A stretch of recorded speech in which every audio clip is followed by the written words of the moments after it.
Brasil, Coração do Mundo, Pátria do Evangelho, Humberto de Campos, capítulo 27, a República.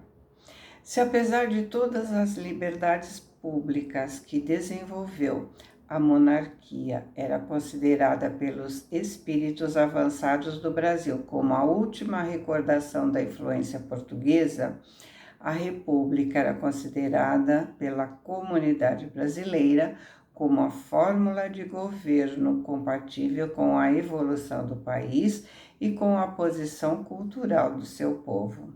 Essa ideia genuinamente nativista alcançou todas as inteligências e a garantia do seu êxito se patenteou aos olhos de todos após a Lei de 13 de maio, que feriu os interesses particulares de todas as classes conservadoras.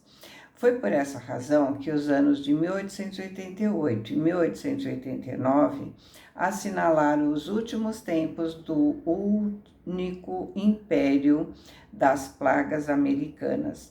Por toda a parte e em todos os ambientes civis e militares, acendiam-se os fachos do idealismo republicano sob o pálio de generosidade da coroa.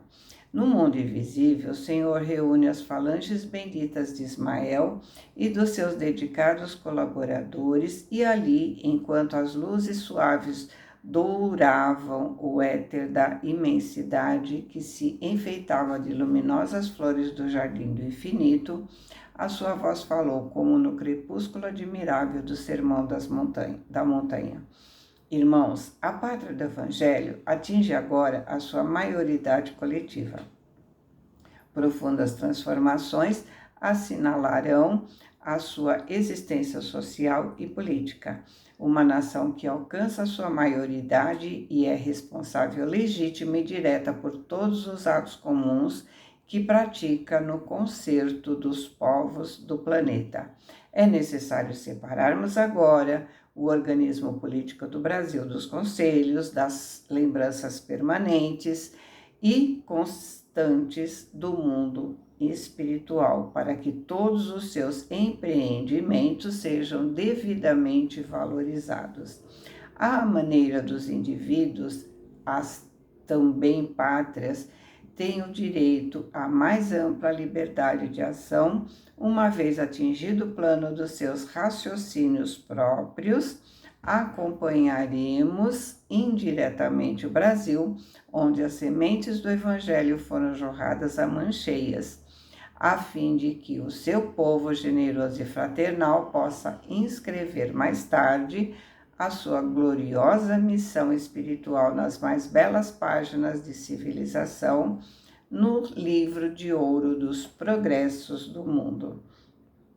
Seus votos evolutivos, no que se refere às instituições sociais e políticas, serão carinhosamente observados por nós de modo a não atrapalhar as deliberações de suas autoridades administrativas no plano tangível da matéria terrestre, mas como o reino do amor integral e da verdade pura ainda não é do orbe terreno, urge reformarmos também as nossas atividades, concentrando-as na obra espiritual da evangelização de todos os espíritos localizados na região do Cruzeiro. Consolidarei o templo de Ismael para que de seu núcleo possa se expandir para toda a extensão territorial da pátria brasileira as claridades consoladoras da minha doutrina de redenção, de piedade e de misericórdia.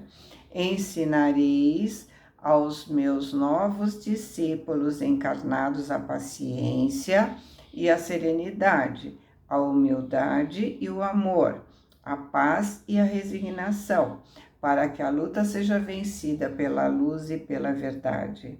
Abrireis para a caravana do Evangelho, que marcha ao longo dos caminhos da sombra, a estrada da revolução interior, cujo objetivo único é a reforma de cada um, sob o fardo das provas, sem o recurso da indisciplina perante as leis estatuídas do mundo e sem o auxílio das armas homicidas. A nova revelação não se verifica para que se opere a conversão compulsória de César às coisas de Deus, mas para que César esclareça o seu próprio coração, edificando-se no exemplo dos seus subordinados e tornando divina a sua imperfeita obra terrestre.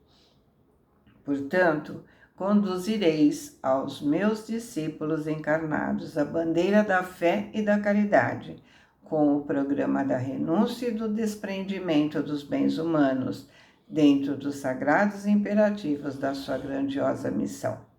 A proclamação da República Brasileira como um índice da maioridade coletiva da nação do Evangelho há de se fazer sem derramamento de sangue, como se efetuaram todos os grandes acontecimentos que afirmaram perante o mundo a pátria do Cruzeiro, os quais se desdobraram sob a nossa imediata atenção.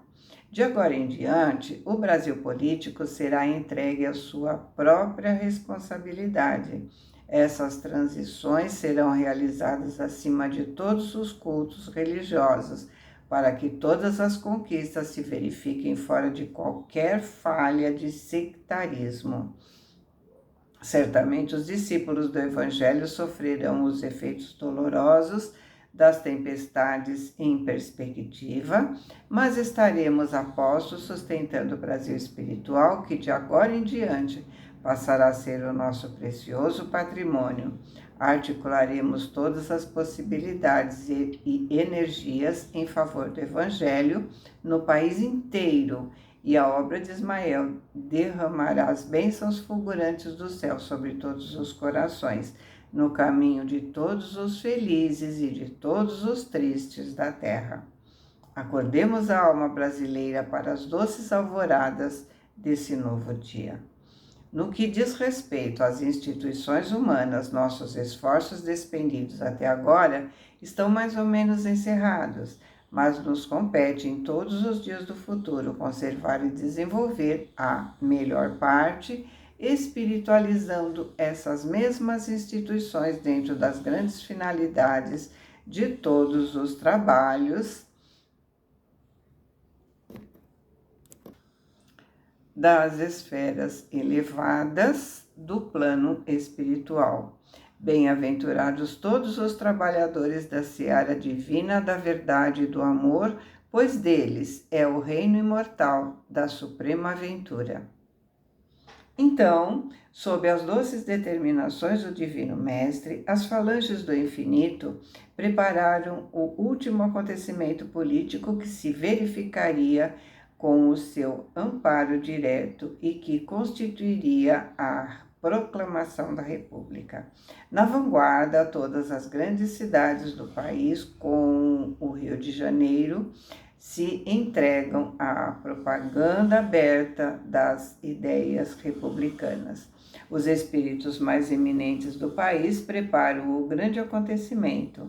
Entre os seus organizadores, preponderam os elementos positivistas para que as novas instituições não pecassem pelo excesso da paixão sanguinolenta dos sectarismos religiosos.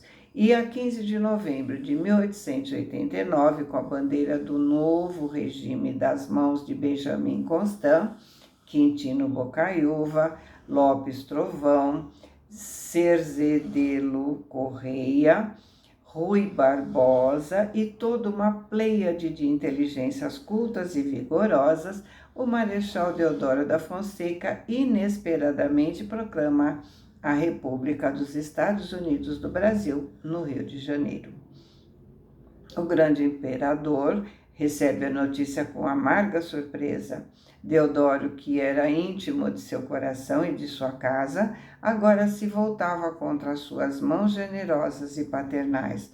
Todos os ambientes monárquicos pesam esse ato de ingratidão clamorosa. Mas a verdade é que todos os republicanos eram amigos íntimos de Dom Pedro, e quem não lhe devia, no Brasil, o patrimônio da cultura e liberdade? Mas os instantes de surpresa foram rápidos. O nobre monarca repeliu todas as sugestões que lhe eram oferecidas pelos espíritos apaixonados da coroa, no sentido da reação.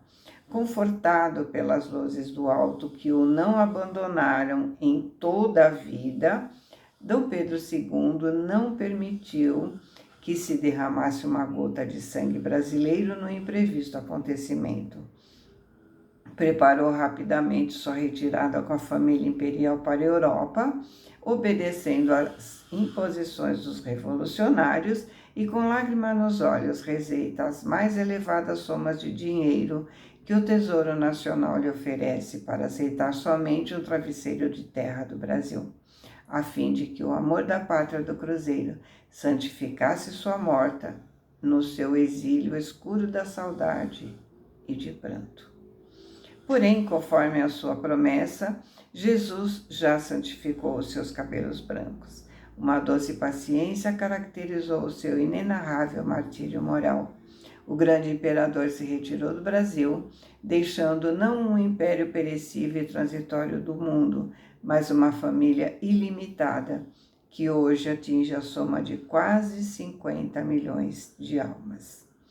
Sendo visitado a 30 de novembro de 1889 pelo Visconde de Ouro Preto, a bordo do Alagoas, na capital portuguesa, o imperador lhe declarou com serena humildade: em suma, estou satisfeito.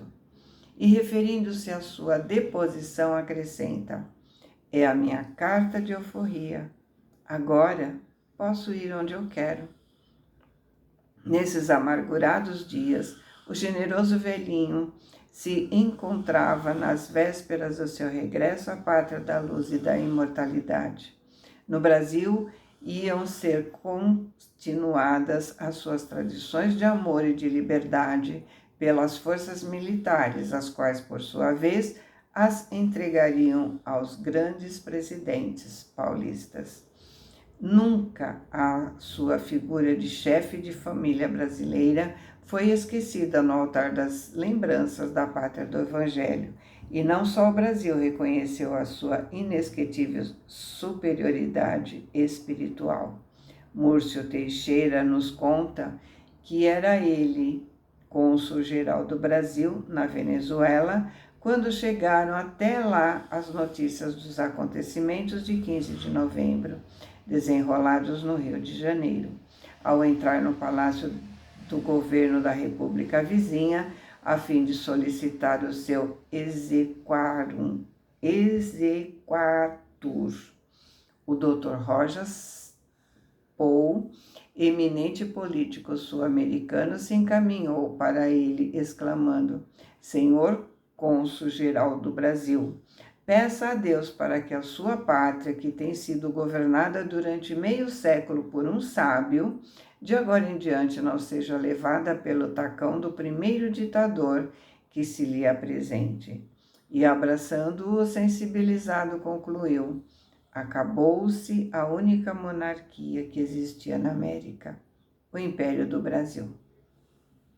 E assim, Humberto de Campos termina mais esse capítulo. Fiquem com Deus, boa semana, amo vocês.